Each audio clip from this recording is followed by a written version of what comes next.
চাঁদাবাজি, হামলা, হুমকি ও ভয়ভীতি প্রদর্শন করছে।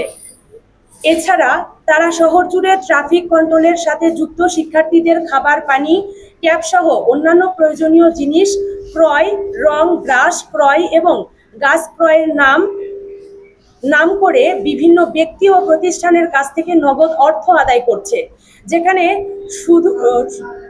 শুরু থেকে এ সময় পর্যন্ত শিক্ষার্থীদের জন্য প্রয়োজনীয় জিনিসপত্র সাধারণ জনতা বা বিভিন্ন প্রতিষ্ঠান স্বেচ্ছায় সরবরাহ করেছে এবং এখনো সরবরাহ করে যাচ্ছে। এছাড়া আমরা বগুড়াবাসীকে অনেক পূর্বেই স্পষ্টভাবে জানিয়ে দিয়েছি, কোনো কিছু ক্রয়ের জন্য কারো কাছে কোনো আর্থিকভাবে সরাসরি টাকা পয়সা লেনদেন করবেন না। যদি শিক্ষার্থীদের প্রয়োজনে কোনো খাবার বা কোমল পানীয় জাতীয় কোনো কিছু লাগে, তাহলে আপনারা সরাসরি সেইটা কিনে দেবেন, কিন্তু টাকা দেবার সঙ্গে সরাসরি যুক্ত থাকবেন না।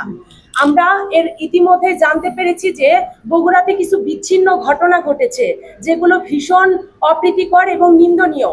আমরা বলছি যে এইটা একটা গণ অভ্যুত্থানের মধ্য দিয়ে 2024 সালে একটা গণ অভ্যুত্থানের মধ্য দিয়ে একটা ছাত্রদের একটা জয় হয়েছে, আপনারা সবাই জানেন।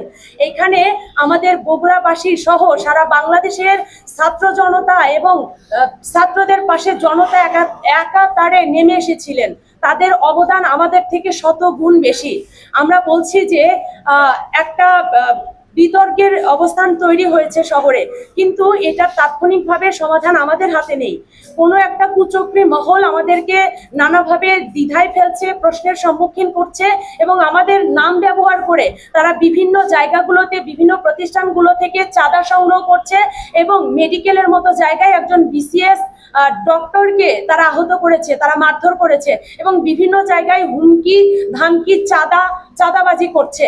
আমরা বলছি যে দৃঢ়তার সাথে আমরা আজকে বগুড়াতে যে বৈষম্য বিরোধী ছাত্র আন্দোলনের পক্ষে যে কমিটি গঠন করা হয়েছিল কেন্দ্রীয় সমন্বয়ক মাহিন ভাইয়ের মাধ্যমে দিয়ে গত জুলাইয়ের 15 তারিখে, যেটা 16 তারিখে পাবলিশড হয় এবং 15 তারিখে যে তালিকাটা গঠন করা হয় বগুড়ার। আমরা আরো বলছি যে এইটা ছাড়া বগুড়াতে আর কোনো কমিটি নেই। আপনাদের অবগতির জন্য জানানো যাচ্ছে যে এই কমিটির বাহিরে যদি অন্য কোথাও, আমরা যারা 17 জন তারা এখানে উপস্থিত আছি, এই কমিটির বাহিরে অন্য কোথাও যদি বিচ্ছিন্নভাবে আমাদের পরিচয় দিয়ে যদি কোনো এই ধরনের চাঁদাবাজির সঙ্গে সম্পৃক্ত থাকে, তাহলে তাদেরকে চিহ্নিত করবেন এবং সেনাবাহিনীর হাতে তুলে দেবেন। আমরা একটা লিখিত দিয়েছি, সেই লিখিততে সেই পেট্রোল বাহিনীর নাম্বারটা উল্লেখ করা আছে। আইন শৃঙ্খলা বাহিনীর সঙ্গে আমাদের একটা বৈঠক ছিল ডিসি অফিসে। তারা বারবার করে বলেছেন যে এখন কোনো শিক্ষার্থীকে নিজ হাতে কোনো আইন তুলে নেওয়া যাবে না।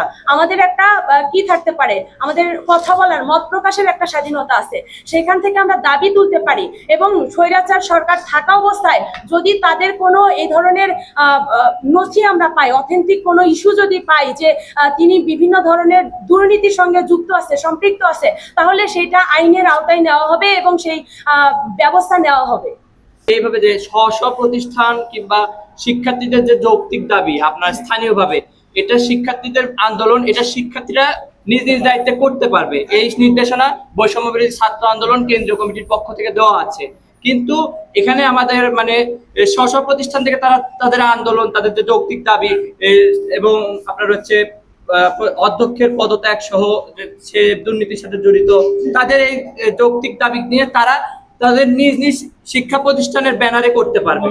হ্যাঁ, এই করতে পারবে, কিন্তু বৈষম্য বিরোধী ছাত্র আন্দোলন বগুড়া জেলা কমিটিকে অবগত না করে এই বিষয়টা আর কি মানে পরিষ্কার না, এই বিষয়টা আমরা অবগত না, এভাবে কোনো নির্দেশনা নেই আমাদের।